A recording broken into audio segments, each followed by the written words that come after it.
Hi hello ఎలా ఉన్నారండి? అందరూ బాగున్నారా? సో ఈరోజు వీడియోలో వచ్చేసి మనము ఒకవేళ ఇల్లు మారాలనుకున్నప్పుడు కాకపోతే ఒక్కొక్కసారి మనం ఇల్లు ఏదైనా సర్దుకోవాలనుకున్నప్పుడు కూడా బీరువాలు అవి జరుపుకోవాలంటే చీరలు అవి ఉంటాయి కదండి, ఇబ్బంది అనిపిస్తుంది కదా.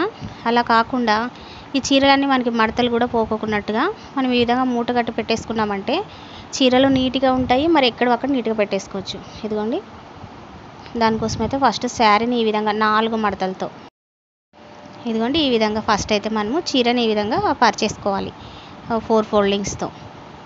నెక్స్ట్ ఇందులో మనం ఎన్ని చీరలు అయితే అంటే ఎక్కువ పెట్టలేం కానీ ఇటు ఒక 10 అటు ఒక 10 పెట్టచ్చండి. హైట్ పైన అంటే మనం వెయిట్ మోసేదాన్ని బట్టి అలాగా చూడండి. ఈ విధంగా నేను వీడియోలో ఎలా అయితే అలా చూపిస్తున్నానో ఆ విధంగా పెట్టుకుని ఎన్ని చీరలైనా కూడా పెట్టుకోవచ్చు. సుమారు ఇటువైపు ఒక 10 అటువైపు 10 20 చీరల దాకా పెట్టచ్చు. నేనైతే ఇక్కడ కొన్ని పెట్టాను. అంటే ఒక సిస్టర్ అడిగారండి ఈ విధంగా ఒక వీడియో చేసి పెట్టండి, ఆ సిస్టర్ కోసం అయితే చేశాను. సో సిస్టర్ మీకోసం వీడియో అయితే అప్లోడ్ చేశాను, తప్పకుండా చూడండి.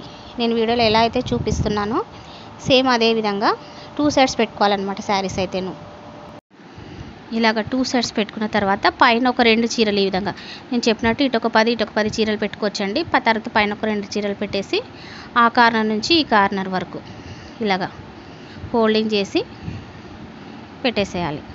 మరి ఇక్కడ సైడ్ నుంచి ఈ కార్నర్ నుంచి ఆ కార్నర్ వరకు అలాగ ఫోల్డింగ్ చేసి పెట్టుకున్నామంటే మనము ఇల్లు చేంజ్ అయినా కానీ బీరువాల్లో జరుపుకోవాలనుకున్నప్పుడు కానీ మనకి ఈజీగా ఉంటుంది.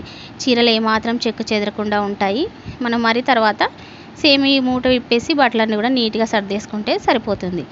సో ఈ వీడియోని ఎవరికైనా నచ్చితే లైక్ చేయండి. ఓకే సిస్టర్, మీరు అడిగిన ఆ వీడియో అయితే అప్లోడ్ చేశానండి, తప్పకుండా చూడండి.